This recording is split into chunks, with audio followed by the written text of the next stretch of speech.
All right, ready to dive in? Today, we're tackling Krishna. Ooh, good one. Yeah, it should be interesting. We've got these excerpts from talks by an Indian spiritual teacher, and Okay. it's more than just like ancient history. We're going to figure out Mm. why he's seen as, like a figure of the future and why his philosophy is still important today. Yeah, and it's wild to think even now we might not fully get his teachings.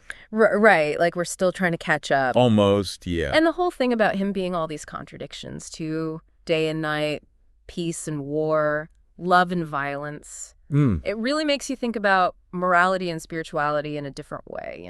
for sure. It challenges the usual way of seeing things. Even Gandhi, right? He loved the Bhagavad Gita, but he Yeah. struggled with, how to make nonviolence fit with the Gita saying war is sometimes okay. That's a big one. And that's Uh, what trips people up about Krishna, right? His stance on war. He's not exactly a pacifist. right, he's not pro-war, but he's not ignoring it either. It's part of life. Uh-huh. But truth and righteousness, those are the most important things for him. I see. And sometimes doing the right thing means, getting into conflict. I guess that makes sense, but Yeah. isn't it risky to justify any violence? Even if it seems like it's for a good cause, especially now Yeah. when technology makes things so much more destructive. It's a huge concern. And Krishna's philosophy forces us to deal with that. Hmm. It's not simple. He's not saying violence is good, but it's a tool, right? Yeah. Can be used for good or bad. When good fights evil, that's when things get better, he says. So it's not about liking violence, but sometimes you gotta do what you gotta do for justice. Exactly. Though figuring out what's truly righteous these days, that's the hard part. Yeah, for sure. So we can see Krishna's not your typical spiritual figure, Yeah. especially when you compare him to, say, Buddha or Mahavira. They were all about letting go of the world. Yeah, that's a key difference for sure. But Krishna was different. Huge. Buddha was all about reaching emptiness, like detaching and being free from wants. Krishna, though, he was living emptiness. Living emptiness. What Yeah. does that even mean? How can you be living and empty at the same time? It's about being present, Yeah. really experiencing everything, but not holding on too tight. Hmm. He was about embracing it all, the good and bad, everything. So Buddha was about rising above the world, and Krishna was about being in it, but in a different way. Yeah, spot on. Not escaping, but experiencing without getting caught up in all the stuff that makes us suffer. It's like mindfulness, right? Being present without judging. Yeah, there's definitely a connection there.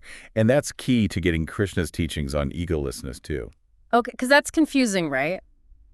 He says he's supreme, but also says we got to ditch our egos. How does that work? Yeah, it's a paradox. Yeah. The thing is, there are different ways to become egoless. You can go the negation route, like renunciation.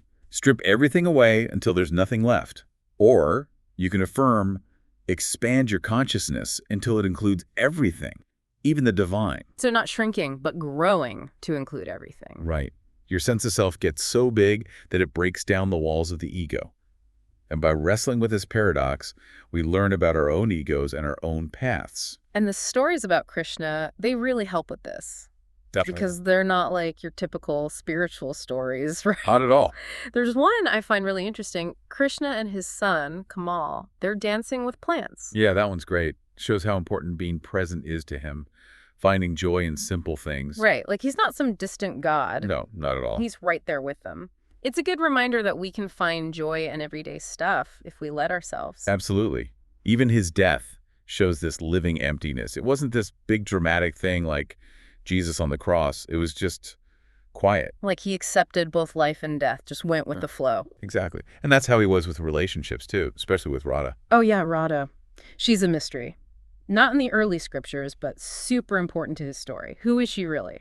She's often seen as Krishna's feminine side, and their union represents the masculine and feminine energies as one.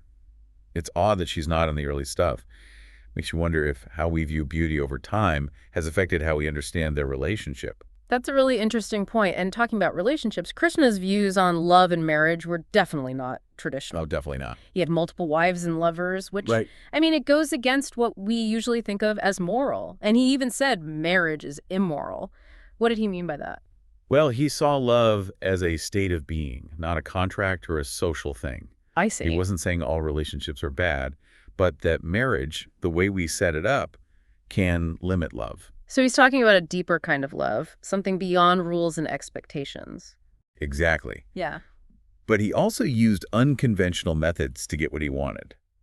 Like Ella Maharata, he uses tricks to help the Pandavas win. Yeah, that's true. And people have argued about that for a long time. How can that be righteous?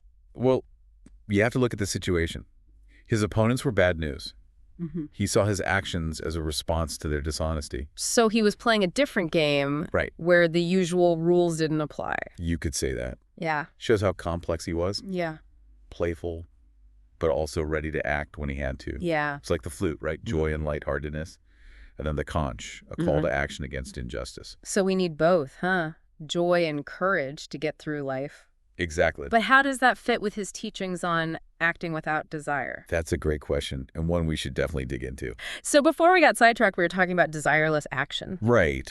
And that's a tough one, you know? Yeah. Especially in this world where it's all about getting more, achieving more. It's ingrained in us, to want more. Right. But Krishna's saying that's the problem. That's what causes suffering. Yeah. Always wanting, always feeling like something's missing. We miss out on what's right here, right now. So we got to shift from always looking ahead to what we want, Yeah. to appreciating what we have now. That's it, exactly. And it's not about just giving up or accepting things as they are. It's about acting with a clear purpose, but not being hung up on the result. Can you give an example? Like, how would that actually work? Okay, imagine you're working on something you really care about. Okay. You pour your heart into it, do your best, but you're not worried about getting promoted or recognition or anything like that. So you're all in on the process, but not attached to what happens because of it. Exactly. Sounds amazing, but also really hard. It takes practice, yeah. Being aware, making the effort. And that's where meditation comes in, and this remembering that Krishna talks about. Okay, remembering. That sounds deeper than just like remembering facts or something. It is. It's remembering who we really are, that we're already divine. It's not about becoming something new, but realizing that we've always been connected to the divine. We've just forgotten. So all this wanting and striving, it's distracting us from who we really are. Exactly. And meditation helps us clear away all the noise in our minds so we can connect with that stillness inside. Like tuning out the static so you can hear the music. I like that. And that's what makes meditation so powerful, especially now with all the distractions around us. Right. I'm starting to see how it all fits together. The desireless action, remembering, meditating. It's all about living emptiness. It is. And living emptiness, like we said, isn't about checking out of the world. Yeah. It's about being present, engaged, even joyful, but not holding on too tight. It's still kind of abstract, though. Are there stories that show what living emptiness looks like? Oh, plenty. Like the one with Krishna and his son Kamal dancing with the plants. Right. Kamal's supposed to be gathering grass, but he gets totally lost in the moment, dancing with the plants like they're his partners. Totally absorbed in the experience, forgetting about the task. Right. That childlike wonder. We lose that as adults. Living emptiness isn't about being serious all the time. It's about embracing joy in every moment. Finding that balance. Being in the world, but not letting it control you. Exactly. And those stories show that living emptiness isn't just some idea. It's a way to find peace, joy, freedom, even when things are tough. Oh, okay, yeah, that's starting to make more sense. But I also wanted to go back to what you said earlier about marriage being immoral. Oh. It's a pretty bold statement. I get that he's challenging the institution of marriage, but can we talk about that more? Sure. Remember, Krishna saw love as its own thing, a natural part of who we are. He wasn't saying all relationships are bad or that people shouldn't commit. Yeah. His point was that the rules and expectations around marriage can stifle love, trap it. So not that all marriages are bad, but that the whole idea of marriage can limit what love really is. Right. He saw it as a cage sometimes, putting limits on something that should be free. Makes you think about how our ideas about love and relationships are changing, right? Moving away from traditional marriage and all that. It's interesting, isn't it? And Krishna gives us a way to look at that. He's saying we need to go beyond definitions and embrace all the different ways love can be. Not judging, just understanding that love is bigger than any rules. Exactly. And that's a big part of Krishna's philosophy overall. This has been amazing. I think I'm starting to get a better grasp on living emptiness. It's not about running away, but about being present, joyful, and letting go of attachment. That's it. We've covered so much. Yeah. But maybe this is a good place to take a breath and think about what we've learned. I think so. A little reflection is always good. We'll come back and talk about how all this applies to our own lives. All right, back again and ready to wrap up our Krishna deep dive. Yeah, it's been a lot. We've talked about so much: living emptiness, desireless action, his interesting views on love and marriage. We have. And now it's time to make it real, Connect it to you listening and how you can actually use this stuff. Right, because what's the point of all this if we can't apply it? And things are pretty crazy out there in the world right now. They are. But Krishna gives us ways to find peace inside, even when everything's chaotic. Like meditation, right? He talked about remembering our true nature, that we're already divine. Exactly. It's not about trying to become something else, but uncovering what's already there. All the stuff we've been taught, all the expectations, it's all covering up our true selves. And meditation helps us peel back those layers and find that awareness again. Yeah. It's about making space in your mind, quieting all the thoughts and wants, and just being. It's hard though, right? Life's so busy and demanding. It is. But start small. 5 minutes a day can make a difference. Find a quiet spot, close your eyes, and just focus on your breath. Okay. If your mind wanders, that's okay. It happens. Just gently bring it back to your breath. Like training a puppy. Yeah. Patience is key. The more you practice, the easier it gets to find that stillness inside, that peace Krishna talks about. And from that place, that centered place, we can deal with the world better, right? Exactly. You tap into a strength that's always there no matter what's going on around you. It's like what you said before about Krishna's teachings not being rules, but tools to help us find our own wisdom. Exactly. He's not giving us a set of beliefs to follow blindly. It's about understanding ourselves and the world better. Embracing all the messy, complicated parts of life, just like Krishna did. That's it. And it's a journey. Everyone's path is different.